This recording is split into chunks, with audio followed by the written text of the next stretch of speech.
আমি একজন মধ্যবিত্ত পরিবারের সন্তান রে ভাই। আমাদের অহংকার বলতে কিচ্ছু নাই। কি নিয়ে অহংকার করব রে ভাই? না আছে বাবার টাকা, না আছে ক্ষমতা।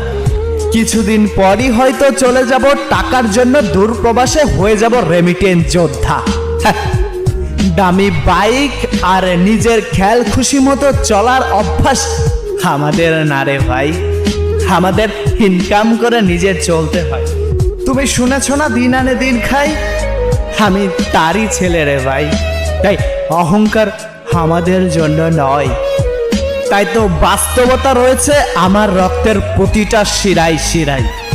তুমি যখন দামি বাইক নিয়ে ঘোরো সারা বাংলায়, তখন আমরা ভোর 6টায় ঘুম থেকে উঠে কর্মে যাই টাকার প্যারায়। তাই তোমার সাথে আমার তুলনা চলবে না রে ভাই। এই কথাগুলোর মূল্য শুধুমাত্র মধ্যবিত্ত পরিবারের সন্তানরাই বুঝবে রে ভাই।